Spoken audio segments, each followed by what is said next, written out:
듣고 자리에 앉겠습니다. 皆さんこんばんは。この映画の脚本と監督をやりました内田英二です。この後ちょっと皆さんとお時間一緒に過ごせればなと思います。よろしくお願いします。 안녕하십니까. 이 영화의 각본과 연출을 맡은 우치다 에이지입니다. 오늘 여러분들과 이제 그 시간을 보내게 될 텐데요. 잘 부탁드리겠습니다. 네, 여기 앉아서 진행하도록 하겠습니다. 사실 감독님이 한 끝에 20분 남겨두고 나오셨지만 여기서 영화를 여러분들이랑 같이 보셨어요. 그래서 제가 막 한국 관객이 중간에 영화 어떻게 보는 것 같았냐고 막 물어보니까 그 결정적인 장면 전에 나와서 너무 아쉽다고 막 그러셨거든요. 그래서 이따 질문할 기회 드리면 감독님이 궁금해 하시는 소감도 상세히 얘기해 주시면 좋겠습니다. 네, 그럼 먼저 오늘 이 영화를 이렇게 이 자리에 찾아서 보러 오셨다는 것 자체가 여러분들이 그 우치다 에이지 감독님의 그 작품에 관심이 있으시는 분들일 거라고 생각해요. 그래서 이것부터 살짝 여쭤보면 좋을 것 같은데 감독님의 대표작으로 여겨지는 작품 중 하나죠. 미드나잇 스완 보신 분? 오, 네. 한국 관객은 손을 크게 들더라고 그러시던데. 네, 다시 한 번만 들어볼까요? 네. 그 보신 분들은 아시겠지만 이 영화와 연결해서 볼 수도 있는 작품입니다. 그래서 그 미드나잇 스완을 발표하신 게 2021년인데요. 감독님이 이 영화를 만드시고 난 뒤에 그러니까 5년 만에 내가 다시 휴먼 드라마라는 장르로 돌아왔다라고 말씀하시기도 했고요. 또 영화 보신 분들은 아시겠지만 이 영화도 진정한 어머니의 존재란 무엇인가를 묻고 있는데 그 미드나잇 스완도 사실은 그 트랜스젠더 여성과 그리고 그 발레리나를 꿈꾸는 조카가 같이 살게 되면서 벌어지는 모성에 관한 이야기라고 볼 수도 있거든요. 그래서 그런 지점에서도 연결되는 지점들이 좀 있습니다. 그래서 이 두 영화를 같이 볼 때 이렇게 좀 그 휴먼 드라마 그리고 어머니의 존재를 묻는 다양한 감정을 거치는 드라마 같은 것들이 좀 감독님이 영화를 만들면서 가장 하고 싶은 좀 본질적인 이야기라고 해도 될지 여쭤보고 싶습니다.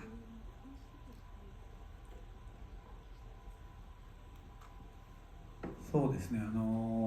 僕が映画を作るときは必ず身近な出来事とか身近な気持ちから一応スタートをするような形をとっているんですけど、今回もですねやっぱり母親っていうのはね当然人間であるものは全て母親がいる存在だとは思うんですけどやっぱり自分の母親のことをまず考えた。で、僕も日本じゃなくて海外で生まれ育ったんですけど11歳で日本に帰って本当に母親が苦労しながら僕を育ててくれたっていう、背景がまず一つで、僕も50歳を超えて一回やっぱりちゃんと母親のことを考えて映画にしたいなと。でこれを一緒に作ったプロデューサーの今日いますけど吉城さんっていうねプロデューサーの方も母親の存在がとても大きいっていうのを聞いてで2人でお母さんの話をしながら脚本を作りました。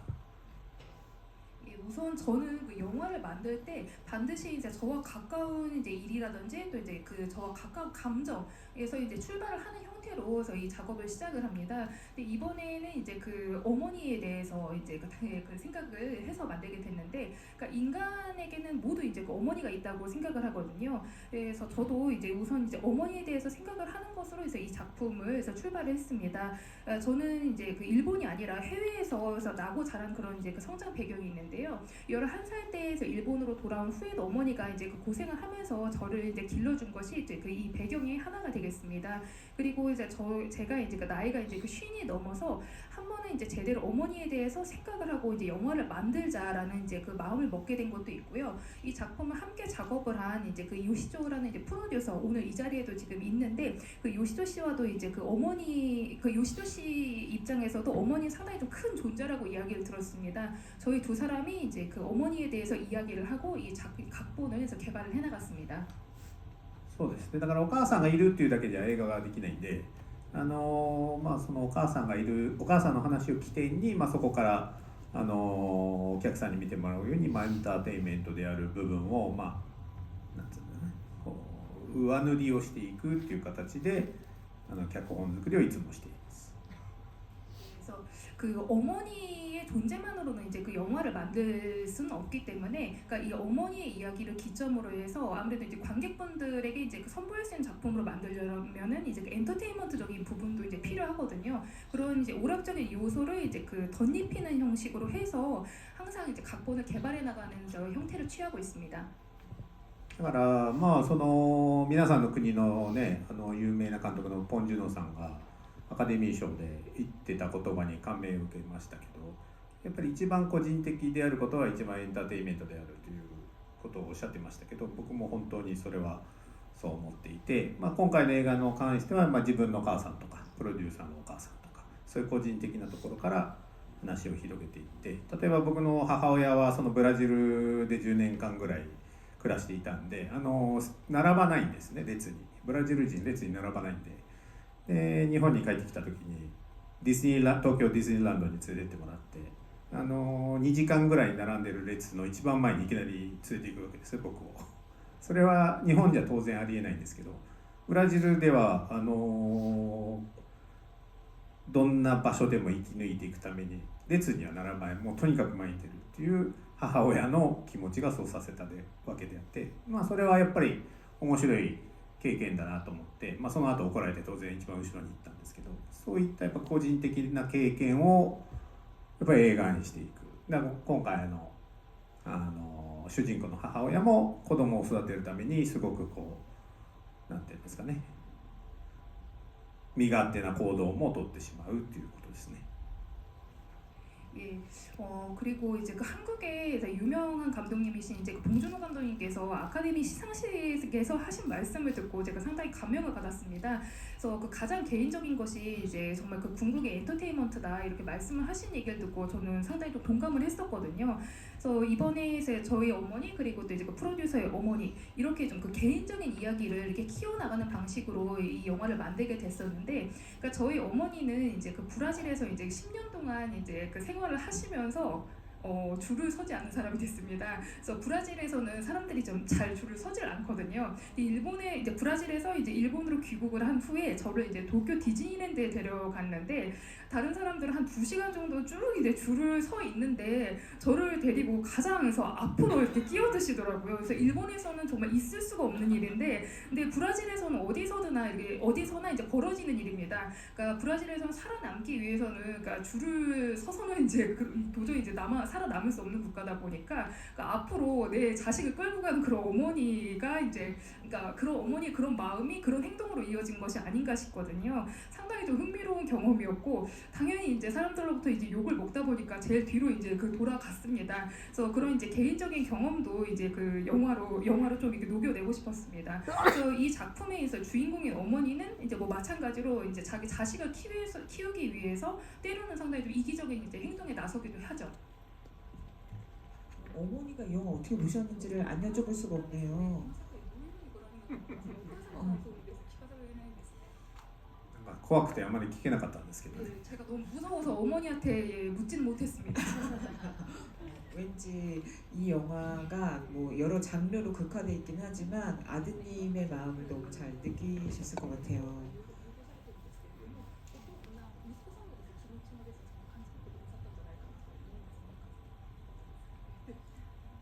なんか無言のまま劇場を去っていきましたけどね、うちのお母さん。 아무 말 없이 극장을 뒤로 どう 하셨거든요. 思ってるのかはちょっと今もわかりません。 예, 그래서 어떤 감상을 얻었는지 우리 어머니가 예, 지금도 알 수는 없습니다.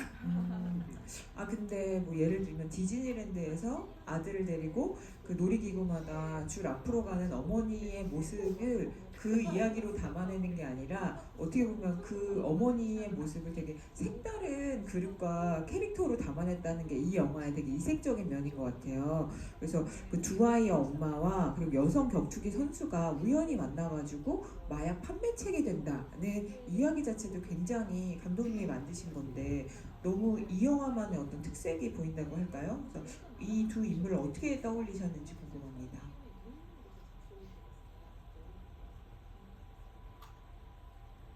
そうですね、先ほど僕の母親の話を例にとりましたけど、やっぱり母親というのは子供のためにね、突然突飛な行動を取ることが、それが例えばいけないことでも取ることが多いという人が多いと思うんですけど、この映画の片方の母親というのはそういった夏木さんっていうお母さんですね。でもう一方というのはやっぱりそういった母親に恵まれずに自分の居場所を失った格闘家の、選手という、2人の女性が出てくるんですけど、これもともと全然別の話を考えていて、最初はお母さんのストーリーだけで考えていて、格闘家は格闘家だけのストーリーを考えていたんですけど、ある日これをミックスさせてみようかなと思ってミックスをさせたら意外にうまくいったんで、それをそのまま脚本化にしたという形ですね。 그래서 그 방금 전에서 그 말씀을 드렸듯이 이제 저희 어머니를 이제 제가 방금 전에 이제 그 예고 이제 들어서 말씀드렸는데 그 어머니라는 존재는 그 자식을 위해서 갑자기 어떻게 보면은 좀 뜬금없이 이렇게 이제 여겨질 만한 그런 행동을 하거나 아니면 좀 해서는 안 되는 행동을 하는 그런 분들도 이제 종종 이제 그 볼 때가 있는데 그 이 영화에 이제 그 여주인공이 둘이 있죠. 그래서 말씀하신 것처럼 이제 그 한 명은 이제 나츠키고 또 이제 또 한쪽은 이제 그런 그러니까 나츠키와 같은 이제 어머니의 이제 정에 좀 굶주린 그리고 이제 또 내가 설 자리를 잃은 이제 그 여성 격투가가 등장을 하게 된 격투기 선수가 등장을 하는데 이 두 여자의 이제 그 주인공이 원래는 처음에 이제 그 서로 이제 별개의 스토리로 제가 이제 그 생각을 했었습니다. 그래서 하나는 이제 그냥 어머니의 스토리로 이제 어머니의 이야기를 그리는 거로 따로 하나의 이제 별개의 스토리를 생각을 했고 또 한쪽은 이제 그 여성 격투가가 등장하는 그 스토리를 이제 제가 구상을 해서 생각을 하다가 이걸 한번 좀 믹스를 시켜볼까 했었거든요. 그러니까 접목을 시켜보니까 의외로 괜찮을 것 같아서 그래서 이렇게 각본으로 발전을 시켰습니다. なんか普段よくそのアイデアを思いつくとメモをいっぱいこう携帯にメモをするんですけど、それが当然何百とあってよくそれをこうつなぎ合わせるという行為をよくやります。 제가 이제 평상시에 어떤 아이디어가 떠오르면은 그 스마트폰에 이제 그 메모장에 이렇게 이제 그 저장을 하는데 당연히 그게 이제 저로서도 한 수백 개 정도 되거든요. 근데 이것을 종종 좀 이어붙이는 그런 행위를 하곤 합니다. そうこれはだからそのジャンルが違ってても、例えばアクションとかホラーとかヒューマンドラマとかいっぱいありますけど、いろんな企画があるんですけど、7年8年前に僕が全裸監督というネットフリックスのドラマをやった時に彼らが得意としていたそのミックスジャンルというのをすごく当時は強調されていて、その頃にそういう癖がいろんなネタって日本語で言いますけど企画をミックスさせていくというのをなんかそこで学びました。 그래서 그 장르가 이제 그 뭐 여러 장르를 어떤 식으로 이제 뭐 믹스를 했냐 이런 좀 말씀을 하셨던 것 같은데, 그러니까 뭐 액션이라든지 호러라든지 아니면 휴먼 드라마라든지 이제 여러 기획이 이제 좀 함께 움직일 때가 있거든요. 근데 제가 이제 한 7, 8년쯤 전에 이제 넷플릭스에서 살세기 감독 이제 무라니 씨를 이제 그 연출을 맡았을 때 넷플릭스가 이제 워낙 잘하는 것이 좀 이제 믹스 장르이기도 하고 당시에서 그 장르를 이제 믹스시키는 것에 대해서 그들이 좀 강조를 했던 것도 있었어요. 그래서 여러 이제 그 일본어로는 네타라고 하는데 그러니까 여러 가지 기획들을 좀 이어붙인다. 그러니까 서로 이제 접목하는 좀 그런 버릇도 생겼고 좀 그런 요령에 대해서 배운 것 같습니다. 그때의 경험으로. 이게 뭔가 색다른 걸 만들어낼 수 있는 팁이 될 수 있을 것 같아요.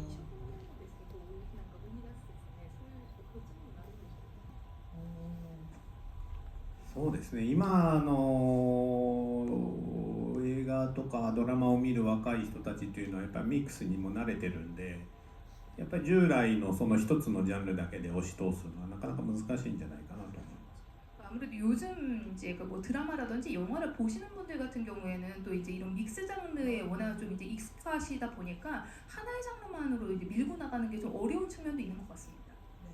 근데 저는 또 이 영화에서 감독님만의 특징을 찾아볼 수 있는 게 뭐냐면 그렇게 그 메모장에 이렇게 살아있었던 여러 캐릭터 중에서도 말씀하신 대로 그 어머니 나츠키가 있고 그리고 여성 격투기 선수 타마에가 있는데 그 둘 다 어떻게 보면 감독님은 인터뷰에도 자주 말씀하시기를 햇빛을 받는 인물보다는 받지 못하는 인물, 사회에서 좀 소외된 인물을 그리는데 더 끌린다 이렇게 말씀을 하셨어요. 그래서 어떻게 보면 두 인물 다 그런 공통점이 있다고 할 수 있고 영화가 그들이 어떤 현실에서 고난을 겪는지를 잘 그리고 있다고 할 수 있거든요. 근데 또 그런 반면에 영화의 톤이 심파조는 아니라는 생각이 보면서 들어요. 왜냐면 그 가장 힘들어하는 순간에 그 만약에 심파가 들어간 영화라면 그 장면을 좀 오래 끌고 거기서 관객을 확실히 눈물을 쥐어짤 수 있게 그리는 게 보통이라면 이 영화는 그 장면에서 바로 다음 순간으로 넘어가서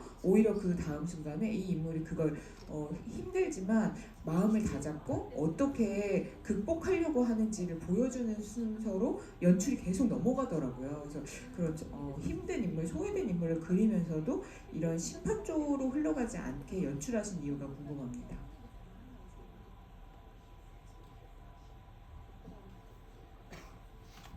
そうですね、日本でも映画を撮って上映した時にどうしてもその感動を作り上げようとしているという形にどうしてもなってしまうんですね。映画っていう多分そのジャンルそのものが。ただ、僕はもともと雑誌記者をやっていたこともあって基本的にその取材をベースにした脚本作りをしているんで、今回もそのシングルマザーとかあと麻薬を麻薬に関する人たちの取材を通して脚本を書いているんでほとんど実話なんですね。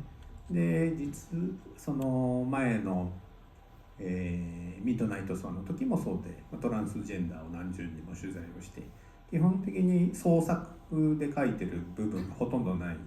そうしてくるとどうなってくるかというと現実より悲しいんですよね。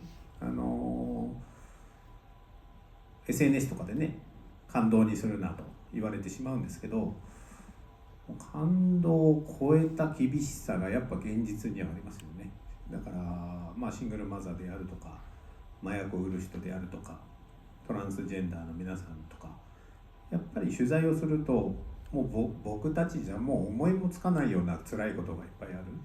でそれをそのままいじめもそうですけどそれをそのまんまやると、こういったすごく悲しいシーンになってしまうだけのことであって別に悲しいシーンを作るぞと思ってやってるわけじゃなくて実際にあったほとんどが実際にあった話なんでそれをそのままやったら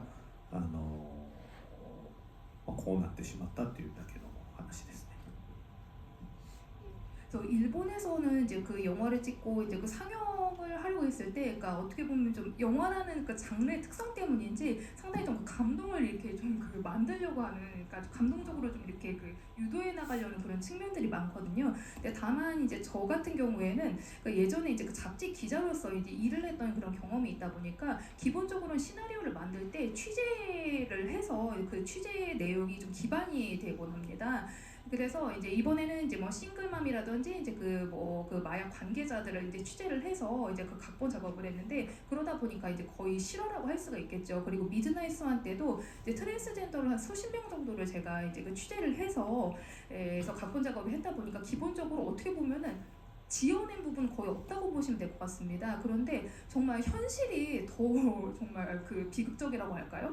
그러니까 SNS에서는 뭐 감동을 만들어내지 말라, 감동을 조장하지 말라 이런 게에서 뭐 글이 올라올 때도 있긴 합니다만 정말 그 감동을 뛰어넘은 그런 정말 비극스러운 그런 좀 슬픔이 현실에 있어요. 그래서 싱글맘이라든지 이제 뭐 약팔이라든지 아니면 뭐 이제 트랜스젠더 이런 분들을 취재를 하다 보면은 정말 우리의 상상을 뛰어넘을 정도로 정말 그들에게 힘든 일이 이제 많이 벌어지거든요. 또 이제 뭐 이 영화에 나온 이제 뭐 이즘의 이제 뭐 괴롭힘도 그렇습니다만 그걸 그대로 저는 그리고 있습니다. 그러니까 뭐 이렇게 이제 슬픈 씬을 만들자라고 제가 의도적으로 어떤 뭐 슬픈 씬을 이제 뭐 이렇게 만든다고 하기보다는 제가 이제 실제로 취재한 것을 그대로 그리다 보니까 좀 이런 톤으로 나간 게 아닌가 싶습니다. 그 현실이 갖고 있는 비극과 또 어떤 그 안에서도 살아나가야 하는 의지 같은 게 다 담겨 있기 때문에 이런 톤이 만들어지는 거 아닌가 싶기도 하네요. 네. 이 영화는 근데 보셔서 아시겠지만 엄마라는 존재 키워드가 영화의 중심에 있는데 그게 영화의 대사로 더 명확하게 짚어지는 순간이 있죠. 그래서 그 마약 조직의 두목인 사토가 나츠키한테 이렇게 말을 하는 대목이 되게 중요하잖아요. 그래서 훌륭한 엄마라고 막 그러니까 아 나 좋은 엄마 아니다 그렇게 얘기하니까 너무 중요한 대사죠. 그래서 자식을 위해서 남을 불행하게 하면서까지 필사적으로 살려고 한다는 점에서 훌륭한 엄마다. 근데 그 대사를 중심으로 우리가 이 영화에 나오는 여러 거론되는 엄마들을 좀 눈여겨보게 되는 것 같아요. 그래서 보면 이 영화의 중심 인물인 뭐 나츠키도 있지만 또 어떤 면에서는 그 사쿠라의 엄마처럼 집 나간 딸을 걱정하면서도 남편에겐 한마디도 못하는 그런 엄마가 있는가 하면 또 사토와 그 조직원들이 지나가면서 얘기하듯이 마치 엄마의 정을 못 느끼게 그 자식들을 돌봤던 그런 어떤 환경인지 모르지만 그런 엄마들도 있었던 것 같고 그래서 다양한 엄마의 얼굴을 이렇게 영화 안에 집어넣으면서 여러 가지 대비하신 이유가 있으실 것 같아요.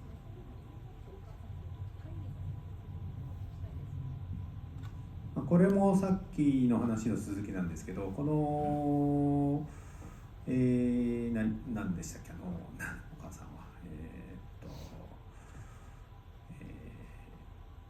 娘を亡くしてしまうみゆきさんか、みゆきというお母さんがいますけど、実はあれモデルがいましてですね、僕が、まだ30歳ぐらいの頃にですね、元刑事の、先輩がいまして、でそこにある日大病院のね奥さんが訪ねてきたんですね。でなぜかというと娘が、超有名お嬢様女子大学に通ってるんですけど、娘がヤクザと付き合ってると。で私にはどうしようもないから元警官のあなたに助けてほしいと。でその僕の先輩を聞きました。お父様には話したんですかと。いや話せませんと。全部私に子育てを任されてるからお父さんには話さずに私だけで解決したいと。もうむちゃくちゃなんですよ言ってることが。でも実際にやっぱりそういうなんていうんですかね、父親が強い家庭でやっぱそういったでその女子第一声もやっぱりそのヤクザによって麻薬をやっていたと。でただ麻薬を、だから大学に毎日ベンツで迎えに来るからもう分かってるわけですよね。ただ僕の先輩言いました。お父さんを助けようとしてないのになんで私が助けなきゃいけないんですかと。そういった実際のモデルがいて、それをベースにこういう話にしたんですけど、なんか現実っていうのはそういうものでやっぱり無慈悲なんですよね。やっぱドラマのように都合のいいの話がなくて、やっぱりああいった、自分の娘が死んで悲しいけど殺した人は許せない、これが多分現実の人間のその感情なんじゃないかなと思って、ああいうキャラクターにしました。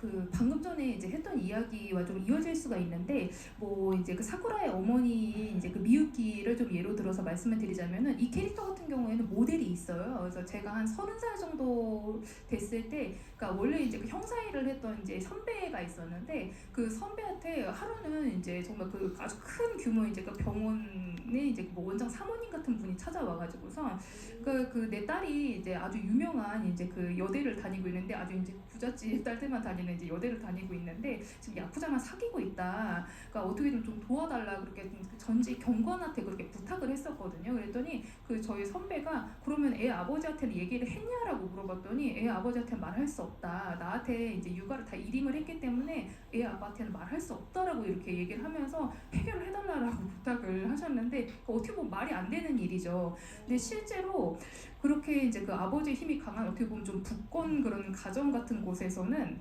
그런 일이 벌어졌었습니다. 그래서 그 여대생은 이제 그 야쿠자에 의해서 어떻게 보면 마약에도 손도 대고, 그러니까 맨날 그 학교에 벤츠로 이렇게 이제 데리러 가다 보니까 이제 알게 된 건데, 그러니까 그렇게 이제 근데 이제 이 선배는 아버지가 돕지를 않는데 내가 왜 도와야 하냐 이런 식으로 나왔었거든요. 근데 정말 실제 이제 모델이 있는 그런 얘기인 거예요. 그래서 현실은 정말 그 정도로 이제 무자비하다.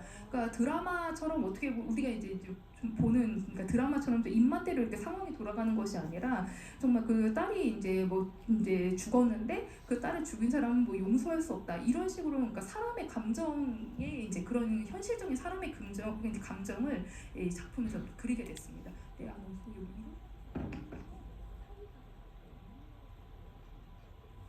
まあ、そういう今お話ししたように、まあ、いろんななんていうんですかね、計り知れないお母さんっていっぱいいるんですよね。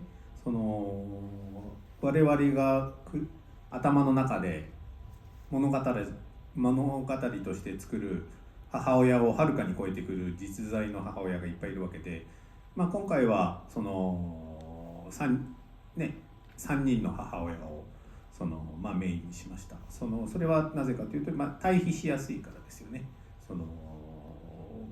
自分の子供のために人を不幸にする人、不幸にされた人、そして、例えば佐藤のお母さん、子供を犠牲にしてきた人、なんかそういった対比のために母親っていうのを何人か父親ではなくて母親を中心に構成してみました。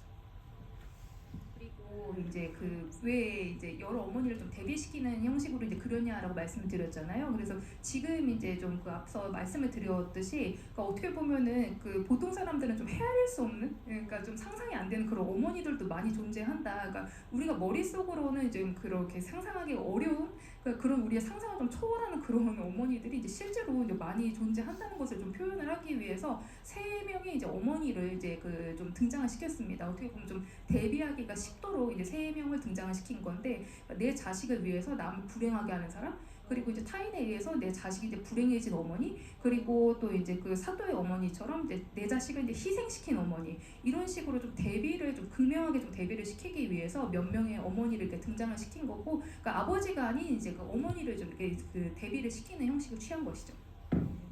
사실 말씀을 너무 재밌게 해주셔가지고 사실 질문이 많은데 관객분들이 영화 어떻게 보셨는지도 너무 듣고 싶다고 하셔가지고, 또 그 일본에서 그 PD님께서 그 신이 가져오신 선물이 있어요. 그래서 감독님 친필 포스터랑 일본에서 만든 굿즈를 여러 가지 이렇게 넣어가지고 꾸러미를 또 꾸며놨거든요. 그래서 질문자분들한테 드려야 하니까 뭐 말씀하신 이 영화의 결말이 되게 심오하잖아요. 그래서 사쿠라 엄마가 벌하게 되는 것도 되게 심오하고, 또 끝에 영화 마지막 장면의 뉘앙스도 되게 오묘하고, 그래서 이런 거에 대해서 다 궁금증 있으실 것 같아가지고요. 네, 제가 하나 둘 셋 하면 손 드세요.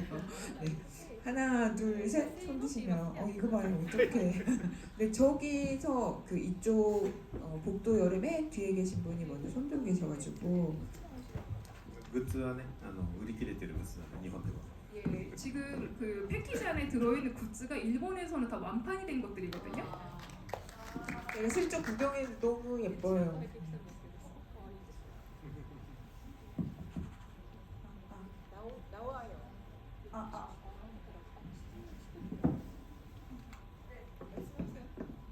엔딩이 아무래도 되게 인상이 깊었는데요. 사실 저는 이게 현실인지 상상인지가 좀 많이 궁금하고요. 그리고 그 타마에 한테 마지막으로 한 그 세 가지 질문이 어떤 거인지가 궁금합니다.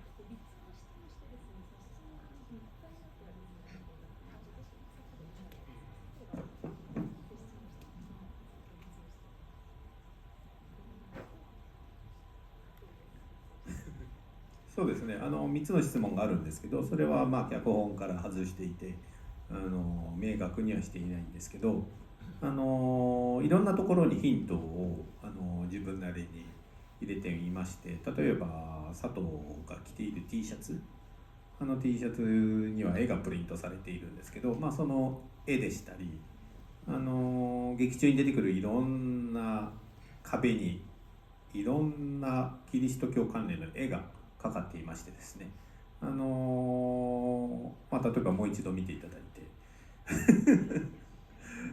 その絵とかをちょっとこう見ていただければ少しヒントになるかもしれないなと思います。그 세 가지 질문에 관해서는 네, 그래서 각본에서는 어떻게 보면 뺀 겁니다. 그러니까 그 명확하게 드러내질 않았는데, 네, 다만 이제 제가 여러 곳에 이제 힌트를 심어놨거든요. 예를 들어서 그 사또가 이제 거의 후반부에 입고 있는 티셔츠에 인쇄된 예, 그 그림이라든지 극 중에서 그 벽에 상당히 좀 여러 가지 이제 그림이 걸려 있어요. 기독교 관련된 그림이 걸려 있기 때문에 영화를 해서 다시 보신다라면은 조금 힌트가 보이지 않을까 싶습니다. 엔차 관람을 유발하는 숙련된 감독님의 박수가 나왔어요. 네. 아 그리고 엔딩의 뉘앙스 얘기하셨는데 그 전에 답 듣기 전에 이렇게 얘기해볼까요? 감정적으로 이 영화의 마지막 장면을 보고 해피 엔딩이라고 느꼈다, 아니면 새드, 그러니까 슬픔이 더 컸다, 이거를 관객분들 거수를 일단 한번 물어보고 감독님 답 들어볼까요? 마지막 장면에서 그래도 안심이 되고 좀 기뻤다, 희망찼다라고 느껴졌던 분. 오, 근데 마지막 장면이 그렇게 연출돼서 더 슬펐다. 반반 정도 되는 것 같은데요.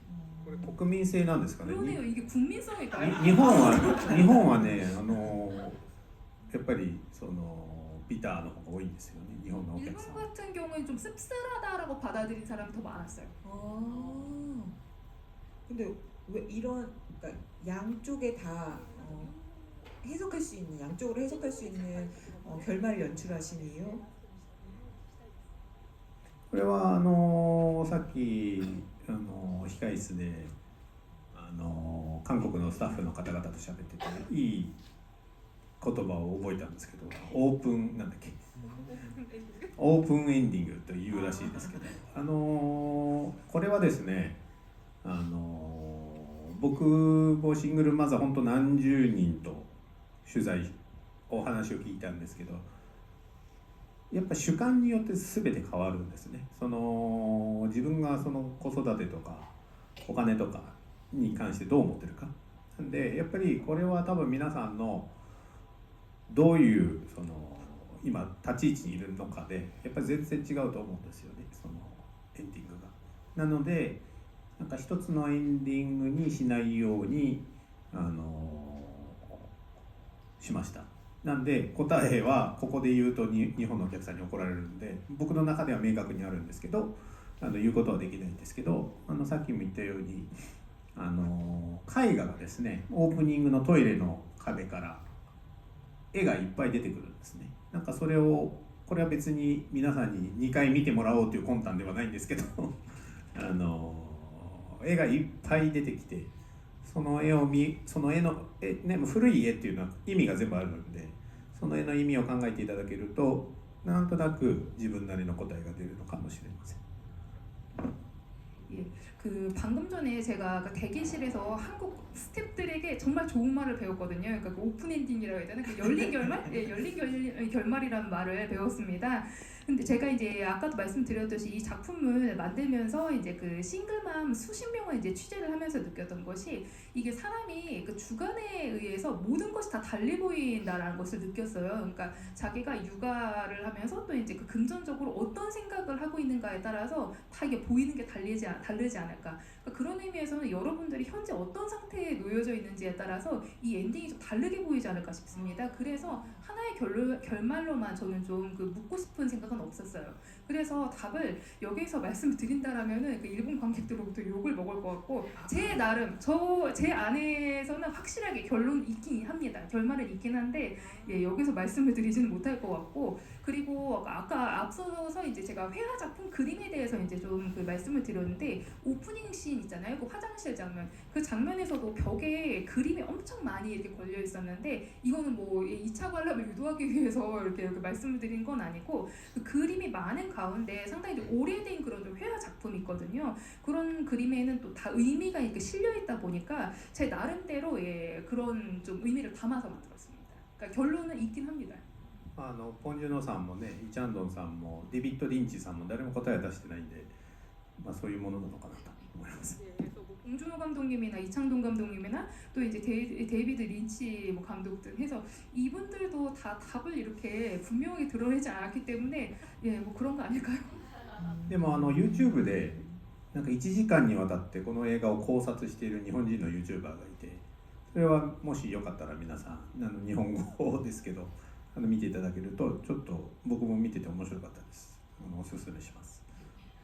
그런데 이제 유튜브에서 한 1시간에 걸쳐서 이 나이트 플라워를 아주 심층 분석을 한 그 유튜버가 있거든요. 근데 그 일본어로 이제 그 올린 거다 보니까 혹시 일본어 아시는 분들이라면 괜찮으시면 한번 보시는 것도 저는 추천을 합니다. 저도 봤는데 꽤 재밌었어요. 네. 어딘가에 한국 관객은 이걸 반반으로 느꼈다 이런 것도 좀 올려주면 재밌을 것 같은데. 네. 또 질문하고 싶으신 분? 그러면 여기 일단 빨간 셔츠 입으신 분께 드리고 다른 분도 기회 드릴게요.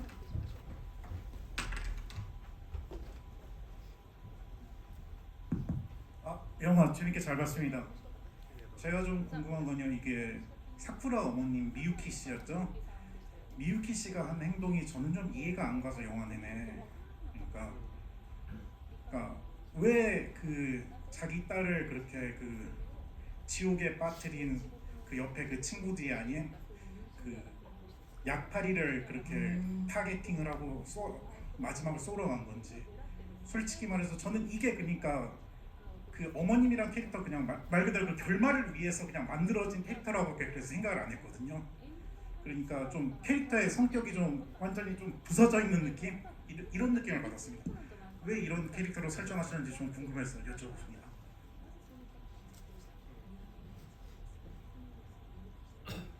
なぜキャラクターを作ったかというと今の日本にですねああいうタイプのお母さんがすごく多くなっているような気がして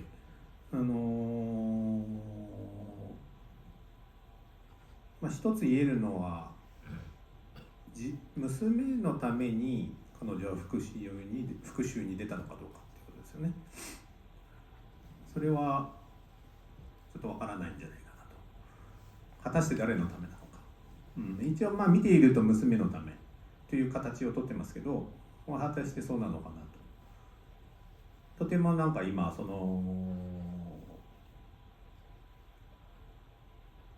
日本、これは日本の話ですけど、やっぱり親というもののね存在がすごく薄くなっていて、みゆきさんというのはそういった親の存在をすごく象徴しているキャラクターとして描いたんで、果たして娘のために彼女は復讐に出たのかどうか、それは僕もそれを思いながら書きました。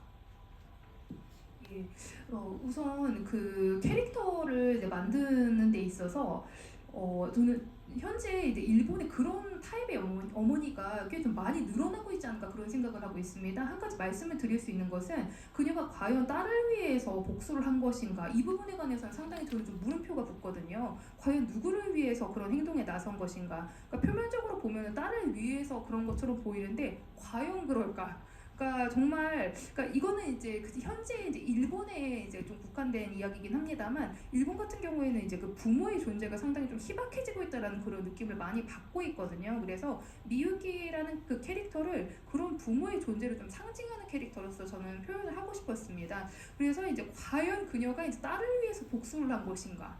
상당히 좀 의문스럽다. 저는 이제 그런 생각을 갖고 이 캐릭터를 만들었습니다. 네, 정말 말씀하신 대로 그 약간 영화를 보고 곱씹을 수밖에 없는 장면이고 어떤 면에서는 말씀하신 세 가지 유형의 어머니 중에서 두 어머니가 서로를 약간 벌하는 두 번째 어머니가 첫 번째 어머니를 벌하는데 과연 저 사람이 저 사람을 벌할 수 있는 것인가? 라고 묻게 되는 그런 면에서 영화의 주제를 또 다시 토파볼 수 있는 좀 그런 장면이어서 질문을 잘 해주신 것 같습니다. 네, 또 얘기해 주실 분? 그럼 여기 일단 앞에서 두 번째 줄에 이쪽 복도에 계신 분께 드릴까요? 네. 영화 재밌게 잘 봤습니다. 마이크 켤까요? 주인공이 그 생계를 위해서 여러 가지 일을 한다는 그런 설정인데 그런 어떤 일을 하는지에 대한 아이디어를 어디서 얻으셨는지 궁금한데요. 특히 지구본을 수작업으로 붙인다는 게 되게 신선하게, 그러니까 기계가 아니라 사람이 직접 한다는 게 좀 신선하게 다가왔는데 그런 아이디어는 어디서 얻으셨고 특히 주인공이 좀 그런 생계에 대한 압박이나 스트레스를 분출하게 되는 일터가 지구본을 만드는 곳이잖아요. 거기까지 어떻게 이어지게 됐는지도 궁금합니다.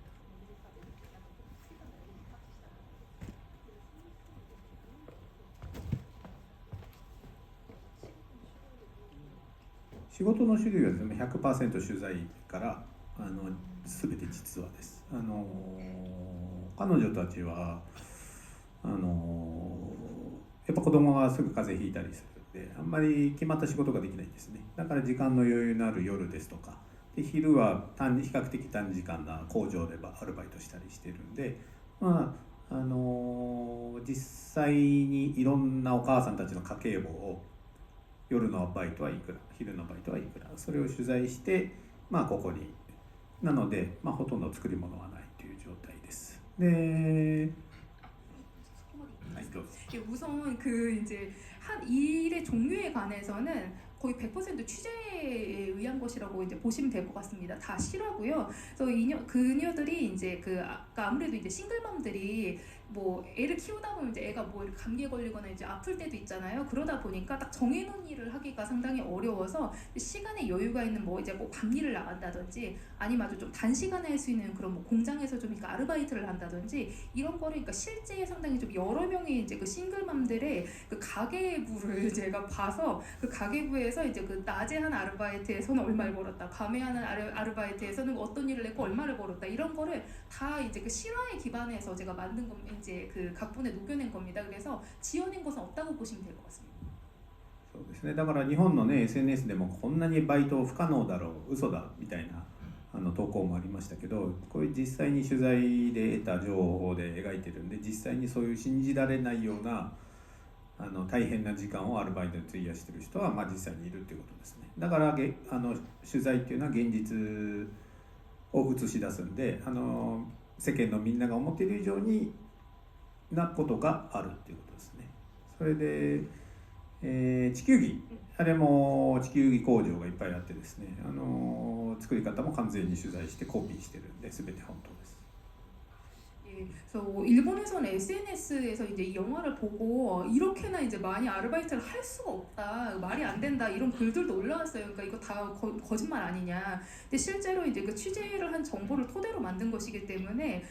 그러니까 어떻게 보면 정말 믿을 수 없을 정도로 이제 힘든 시간을 이렇게 투자를 하면서 그러니까 아주 힘들게 아르바이트를 하시는 분들이 실제로 있다는 것이고, 그러니까 이제 취재로 이제 현실을 이렇게 좀 그 비추어낸 작품이라고 말씀드릴 수가 있을 것 같습니다. 그래서 이제 그 세간에서 사람들이 생각하는 것 이상의 일들이 실제로 이제 벌어지고 있다라고 이해를 하시면 될 것 같고, 그리고 이제 지구본을 만드는 공장이 일본에 꽤 많아요. 그래서 그것들을 다 취재를 해서 이것 다 이제 취재에 기반한 것들입니다. だから基本的に創作で書いているものっていうのはすごく少ないです。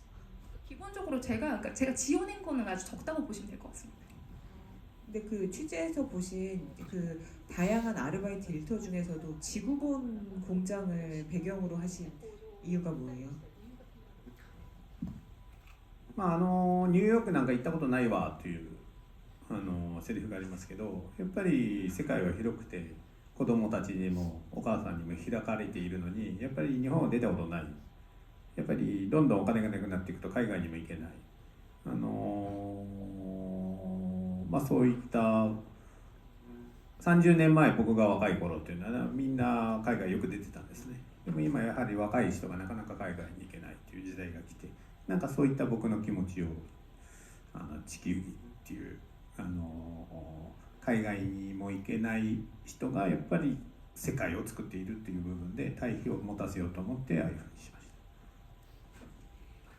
그 대사 중에 이제 뭐 뉴욕에 가본 적 없다 이런 대사가 나오거든요. 근데 역시 그 세상은 넓잖아요. 세계는 넓고 넓은데 넓고 이제 그 아이들에게도 또 이제 어머니에게도 그 세계는 열려 있는데, 그러니까 일본을 벗어나질 못하는, 아무래도 돈이 없다 보니까 해외도 갈 수 없는 그런 상황들을 좀 표현을 하고 싶었어요. 그래서 제가 이제 그 젊었던, 그러니까 뭐 30년쯤 전에는 다들 해외로 많이 나가곤 했었는데 오히려 요즘 젊은 사람들이 좀 해외로 못 가는 그런 경우들도 좀 많이 보거든요. 그러니까 그런 이제 그 현실에 대한 저의 좀 그런 마음을 이 지구본에 좀 이렇게 대입을 해서 표현을 하고 싶었습니다. 그러니까 해외도 나가보지 못하는 사람들이 세계를 만들고 있다. 네, 이것을 좀 대비를 시켜서 표현을 하고 싶었어요.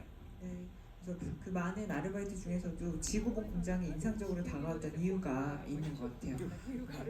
또 얘기해 주실 분, 그러면 이번에 이쪽에 앞에서 두 번째 줄에 회색 목폴라 입고 계신 분께 드릴게요.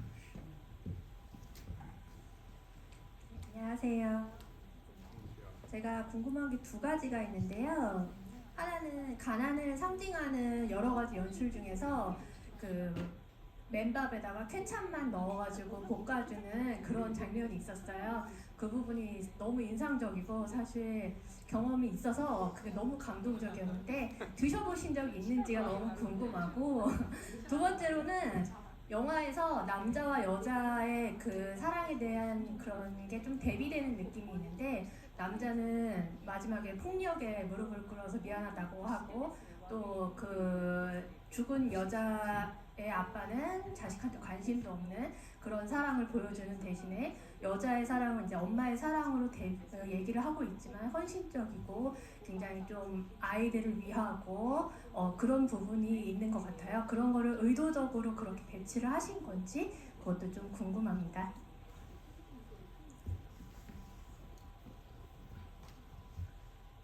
チャーハンはですね、この映画を一緒に作ったプロデューサーの今日いらっしゃる吉城さんっていう方のアイデアでおそらく実際に経験したのかな具のないチャーハンをねその話を聞いて脚本に反映しました。 우선 그 볶음밥에 관해서는 오늘 뭐 여기 이 자리에도 와 있는 그러니까 프로듀서 그 요시조 씨의 아이디어에 의한 것입니다. 아무래도 그 아무것도 들어간 그 이제 맨밥 있잖아요. 아무것도 들어가지 않은 그 이제 볶음밥에 대한 아이디어를 이제 이분이 내주신 거고요. 僕はなんかそういったスタッフとお話ししている中の話をすぐ映画の脚本の中に書いちゃうんでスタッフにはすごく気をつけられてるんですけど前の映画もミッドナイトスワンという映画で押し入れの中に、ベッドがないから住んでいるっていう子供の話を書いて、それ実際うちのカメラマンの子供の頃の話だったんですけど、それをその本人のお母さんが見てなんで人に言うのよって怒られたっていうそういうエピソードもあってみんななんか僕にもうネタを提供してくれなくなってます。 그리고 또 이제 저는 그러니까 스태프들이랑 이렇게 대화를 하다가 들은 내용을 바로 좀 각본에 반영을 많이 하거든요. 그러다 보니까 스태프들이 저를 좀 최근에 많이 견제를 하는 것 같습니다. 그래서 저 전작인 그 미드나잇 스완에서 이제 그 벽장에 그러니까 침대가 없다 보니까 이 벽장에서 생활을 하는 그런 이제 등장인물이 나오는데 그 얘기도 저희 카메라맨 그 촬영 감독이 이제 자기가 어린 시절에 겪었던 얘기를 한 것을 이제 반영을 한 거거든요.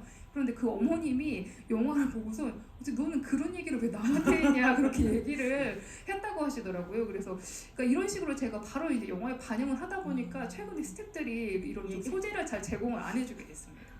やっぱりよく人生泥棒とよく言われますけど 제가 이제 저한테 이제 인생 도둑 뭐 이런 식으로 이제 많이들 얘기하시거든요. 인생 도둑. あと何でしたっけ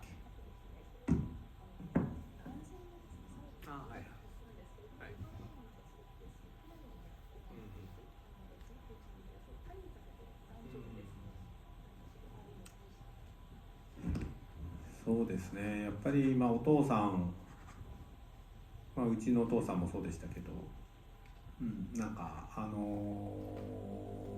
やっぱお父さんの在り方というものがすごく変わってきてここ30年40年ぐらいでねそのなんていうんですかねやっぱりよりどころがなくなってるんですよね、その若い人とか子供とかの。やっぱり日本というのはその宗教もそんなに強くありませんし、唯一家族の絆っていうのはすごく強かったんですけど昔は、それも今はすごく弱まってきて、その中でやっぱり一番弱くなってしまったのがやっぱりお父さんなんじゃないかなと。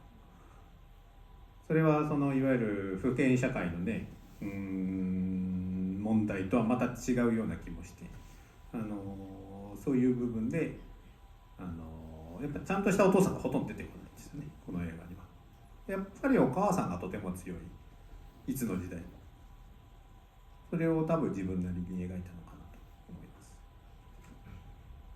그리고 이제 그 아버지에 관해서는 그러니까 최근 한 3, 40년 사이에 그 아버지의 존재가 상당히 좀 일본에서 많은 변화를 겪은 것 같아요. 그러니까 그러다 보니까 그 젊은이들이나 아이들 입장에서는 좀 기댈 곳이 좀 이제 많이 줄어들었다라는 그런 좀 느낌을 많이 받습니다. 그러니까 일본 같은 경우에는 또 종교의 영향이 그렇게 강하진 또 않은 사회거든요. 그러다 보니까 유일하게 이제 그 가족들의 좀 유대 관계라고 할까? 그것이 좀 유일하게 좀 강했던 사회였는데 그것마저도 이제 약해졌고 또 특히 그 중에서 이제 많이 약해진 것이 또 이제 아버지의 존재다 보니까 이건 어떻게 보면은 이제 그 부권 사회에서 안고 있었던 문제와는 또 다른 문제인 것 같습니다.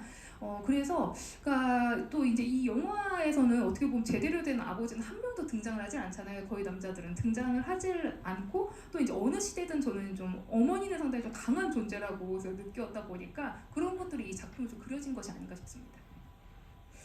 거의 마지막 질문이 되지 않을까 싶은데 네, 어디 감독님이 한 분 골라주실래요? 마지막 저쪽에 반팔 입으신 젊은 분? 저는 네 이쪽에서 마이크 드릴게요. 네네.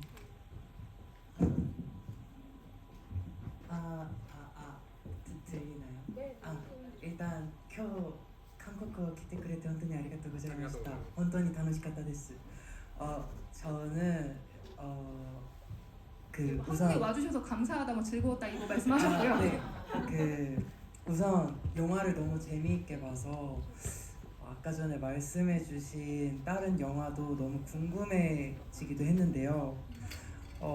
전작과 현작 모두 아까 말씀 들어봤을 때 트랜스젠더 배역을 녹여내신 특별한 이유가 있으신지 여쭙고 싶고, 그리고 타마에와 주인공이 저는 뭐랄까 단순한 우정이나 가족관계보다는 약간 좀 부부 같다라고 느끼기도 했거든요.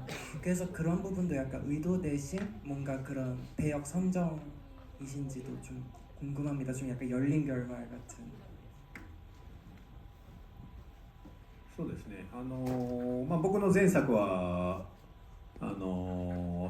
皆さんも知ってる方もいるかもしれない、チョナンカンって言いますよね。チョナンカンが主演の、彼がトランスジェンダーの役をやった映画ですね。もう6年前の映画ですけど、韓国にも、ね、上映されましたけど、あの時はですね、とあるトランスジェンダーの方と出会いがあって、それで彼女たちの世界に興味を持って死ぬほど取材をして映画を作ったんですけど、今回の玉江に関して言うと、そうですね、映画、彼女がどういうセクシュアリティっていうのは当然映画では言及してませんけど、映画を見ている限り男性との恋愛にはおそらく興味ないでしょうし、母親との断絶もあった。で本当はいくつかもっとシーンがあったんですけど、玉江の家族に関するそれ全部カットしたんで、なかなか想像が難しいと思うんですけど、そういった意味で格闘技を愛しているという部分でなんていうんですかね、お父さん役というか一つの家族の柱として3人の中に入っていったというのは僕も意識して描きましたね。그 제 전작이 이제 그 아시는 분은 아시겠습니다만 그 초능강 씨가 그래서 주연을 맡은 구사나기 이즈우시 씨 이제 한국 이름이죠. 그래서 그 주연을 맡으시고 이제 그 트랜스젠더를 이제 연기를 한 그 미드나잇 스완이 이제 6년 전에 한국에서도 이제 상영이 되었는데 그때 그 작품을 만들 때는 이제 어느 그 트랜스젠더 분과의 이제 만남이 이 작품의 계기가 되었었고 그때 이제 그녀들의 세계를 정말서 죽을 힘을 다해서 제가 취재를 해서 영화를 만들었었습니다. 그리고 이 이제 나이트 플라워에 이제 등장을 하는 타마에 관해서는 그녀의 이제 그 성적 정체성에 관해서 영화에서는 언급을 하지 않고 있는데 영화에서 보는 한 그 이성과의 이제 연애에는 상당히 좀 무관심한 그런 캐릭터로 그려지고 또 이제 그 어머니와의 단절도 있는 그런 캐릭터죠. 그리고 실제로 이제 그 원래는 이제 그 타마의 가족과 관련된 장면이 원래는 몇 장면 정도 있긴 했었는데 그거를 제가 다 커트를 했다 보니까 이제 다 이제 덜어냈다 보니까 좀 상상을 하기 어려운 그런 측면들도 있을 것이에요. 그런 의미에서 이제 그 타마에는 이제 격투기를 사랑하고 또 이제 그 어떻게 보면은 이제 이 가족 안에 좀 유사 가족의 형태이긴 합니다만 이제 그 아버지의 역할로서 이제 그 세 사람의 이제 그 안으로 이제 들어가는 이제 스토리로 그리게 된 것이죠. 그래서 말씀하신 것처럼 약간 영화를 보면 꼭 뭐 생물학적인 엄마 아빠가 아니라 어떤 가족의 합이 맞춰지는 거는 그와 다른 모양일 수도 있다. 그에 대해서도 우리가 좀 가족의 모양에 대해서도 감독님이 말씀하신 좀 열린 결말로 좀 바라봐야 되는 거 아닌가 그런 생각도 좀 하게 됐습니다. 네. 근데 감독님이 사실 일본에서 개봉할 때는 관객과의 대화 같은 거 하면 30분 한대요. 그래서 우리가 한 1시간 정도 할 거라 그러니까 막 길다고 하셨는데 사실 이렇게 말씀하시는 거 들어보니까 오늘 밤새도 다 하실 것 같은 그런 느낌이신데 시간이 빨리 가서 이쯤 해서 감독님의 마무리 인사 말씀 드려야 될 것 같습니다. はい、そうですね。実は最近日本の映画界は韓国との結びつきがどんどん強くなっていってですね、僕も最近いろんな作品で韓国の俳優さんとか韓国のプロデューサーの方とかすごく仕事をすることが多いんですね。でこの映画がこうやって韓国で公開をされてやっぱりなんかすごくやりやすいんですよね。なんか韓国の俳優さんもそうですけどすごくこう日本人の足りない部分を補ってくれる。じゃあ韓国の俳優の韓国のその文化にないものを僕らがアイデアを出す、なんかそういったなんか補い合いながらなんか映画が作れるということですごく今すごく韓国と日本の映画界とすごく近いところにあって、その中でこうやって上映もできてとても嬉しく思っています。で、映画っていうものが世界的に今本当に大変になっていって、このスクリーンというものがねもうなくなろうとしていると言われていますが、その中で皆さんはきっと映画がすごく好きな方々だと思うんで、僕の作品に限らず本当に映画を応援してあげていただきたいし、この明日から上映なんでこの作品も応援していただきたいなと思っています。なぜならじゃないとやっぱり大きい映画だけになっちゃうんですよね。大きい映画だけになっていくと、配信で見ればいいかってなっちゃうので、やっぱりこう中くらいとかちっちゃい映画のというのは守っていかなきゃいけないと僕も思ってるんで、皆さんもぜひその協力をしていただいて僕の映画もぜひ応援していただきたいなと思っています。今日はありがとうございました。 실은 이제 그 최근에서 일본 영화계랑 또 이제 한국 영화계가 상당히 좀 가까운 관계입니다. 그래서 저도 이제 최근에 그 여러 작품을 통해서 이제 한국 배우나 이제 그 PD분들과 일을 할 기회가 많이 늘어났거든요. 이 나이트 플라워도 이제 그 한국에서 이렇게 개봉을 하게 됐고 상당히 최근에 이제 함께 좀 이렇게 작업을 하기가 많이 좀 수월해진 환경이 아닌가 싶습니다. 그래서 한국 배우분들께서는 이제 일본인들에게 부족한 부분들을 많이 이렇게 채워주는 부분들이 있고 또 한국 배우나 또 한국 문화에 좀 부족한 부분을 어떻게 보면 좀 저희 일본인들의 이제 그 아이디어로 이렇게 좀 채우는 그런 좀 상호 보완 관계로 이제 영화를 최근에 이제 많이 작업을 하게 되어서 일본과 한국의 관계가 상당히 좀 많이 가까워져 있지 않은가 생각을 하는데 또 이제 이런 상황에서 이제 이번 작품을 이렇게 좀 한국에서 상영을 할 수 있게 돼서 매우 이제 기쁘게 생각을 하고 있습니다.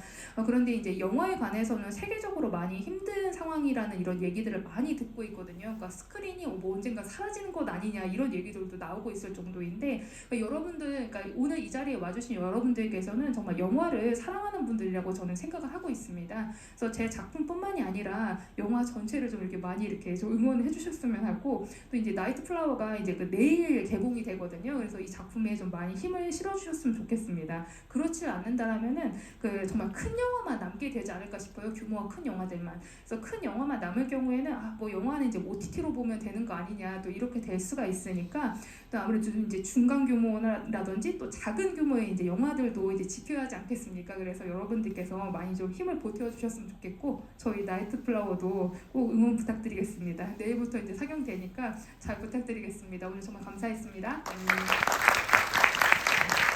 소중한 분들이랑 영화 다시 보시면서 감독님이 귀띔하신 단서도 다 찾아보시고요. 그리고 오늘 진짜 일본에서 오셔서 살뜰하게 우리 질문에 다 얘기 풀어주신 감독님께 다시 한번 박수 드리면서 이 자리 마무리하도록 하겠습니다. 감사합니다. 치우팀 감사합니다. 조심히 돌아가세요. 감사합니다. 감사합니다. ありがとう。